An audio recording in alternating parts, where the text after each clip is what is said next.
السلام عليكم، ازيكم يا شباب. ده الريفيو بتاع الكورس بتاعنا بتاع Advanced Web Application Mutation Testing اللي هيبقى مؤهل ليك لشهادات زي شهادة EWAPT-X. تمام، وشهادات تانية Advanced بس حاليا EWAPT-X. اوكي، تمام. طبعا معانا هنا introduction، بعد كده الابلكيشن اصلا ماشي على methodology EWAPT-X، بس مش نفس الكونتنت بتاع EWAPT-X، لا، هو كونتنت ادفانسد جدا اعلى من EWAPT-X. لان اللي دخل امتحان يو بتاع اكس عارف ان الامتحان مش بقدر الصعوبه اللي هو يعني مش، ولا هو او اس بي ولا هو او اس دبليو اي ولا الحاجات دي كلها، لا هو مستوى عادي جدا، اقل من العادي كمان. انت ممكن اصلا تخش وانت مش داخل، مش دارس الكونتنت ده كله اصلا. ماشي. انا حبيت يكون الكونتنت ادفانسد شويه، يكون في حاجات ادفانسد اكتر من كل الماتيريال اللي موجوده، حتى في حاجات ادفانسد يعني. خلينا نخش. يبدا معاك في الاول يعني ايه سيكوال انجكشن، انتروداكشن سيكوال انجكشن، كل انواع السيكوال انجكشن، البلايند، الاوت اوف باند بقى، اللي هو السكند اوردر سيكوال انجكشن. هتلاقي عندنا الاوت اوف باند، البلايند، تمام. وبعد كده درسنا السيكوال ماب، تمام، كلها كل التولز، كل الحاجه الكوماندز اللي في سيكوال ماب.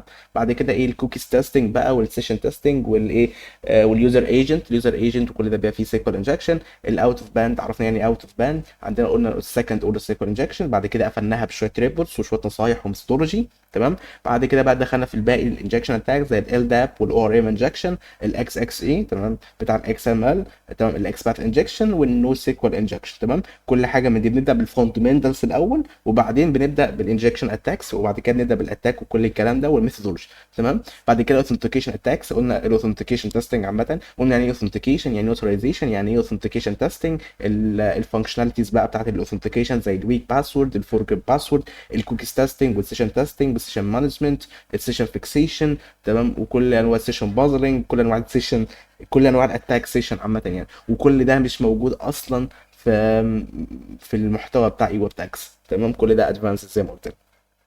هيجي بعد كده التوكن بيس اوثنتيكيشن، اللي هو التوكنز بقى عامه زي الجي تابلت كيو والاوبن اوثنتيكيشن، تمام. هنيجي بعد كده الاوثنتيكيشن رولز والتو فاكتور اوثنتيكيشن باي باس والمالتي فاكتور اوثنتيكيشن باي باس. بعد كده بقى بدانا نتست على ابلكيشن باج باونتي حقيقي وطلعنا منه ثغرات، وهتلاقي دول موجودين كده، تمام. لحد دلوقتي ده المحتوى اللي موجود لحد الان، لحد يومنا الحالي، تمام. اي محتوى هيتضاف بعد كده واللي انا هقول لك عليه ده اكسترا، ملوش علاقه بالكورس، بس انا منزله كاكسترا يعني، تمام. بعد كده دخلنا في ال HTTP، قلنا يعني ايه HTTP، HTTPS، كل الاتاكس المرتبطه بال HTTP، تمام. عرفنا التشانل وكل الكلام ده. بعد كده دخلنا على الهوستر اتاكس، الادفانسد هوستر اتاكس وباي باسنج بقى، يعني خلاص حاجات ادفانسد، لان حاجات قديمه ما بقتش شغاله على ما اظن يعني معظمها. الويب كاش بويسنينج والريكوست سماجلينج، تمام، ازاي بنلاقيهم، ازاي بنعرف ان هم موجودين، ايه هي التكنيكال ايشوز اللي موجوده فيها والبج، وازاي بنتعامل معاها من ناحيه الكود ومن ناحيه البلاك بوكس. ماشي.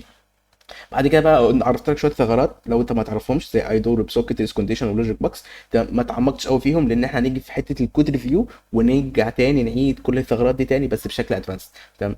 ثغرات زي بورد سويجر فانا سبت لك عشان تحلها، وبقينا نحل ثغرات تانيه، بقينا نحل قصدي لابات تانيه في اماكن مختلفه بكود وكل الكلام ده يعني، تمام. بعد كده الاي بي اي، تمام. عملت لك محتوى شامل على الاي بي اي اركتكتشر، الاي بي اي بيلدينج، تمام. الريكون ازاي نعمل ريكون عليه ونتست على الريل ابلكيشن شغال باي بي اي، تمام. وحلت لك شويه لابات من تورت سويجر، تمام، وشويه لابات مختلفه يعني. بعد كده هتلاقي الايفيشن واف تكنيكس عشان نعرف نيفيت الواف، اللي هو الويب ابلكيشن فايرول.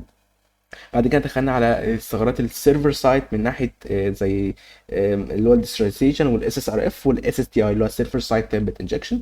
شرحت لك منه المفهوم ومنه الادفانسد، يعني الادفانسد منه زي ازاي نباي باس معظم الفلترز، ازاي نعرف اصلا ان موجود فيه فلتر او لا، ايه هو نوع الفلتر، تمام. كل الكلام ده ازاي نباي باس الكلام ده كله من غير ما تعطل على حاجه، وعلمتك ازاي تدور بايدك، ازاي تدور على باي باس، يعني مش هديك حاجات معينه، انا مش بديك اسطمبه تمشي عليها، انا بعرفك ازاي تمشي، بديك ميثودولوجي ازاي والله هتدور على 1 2 3 بالاسم الفلاني 1 2 3 عشان تدور عليه.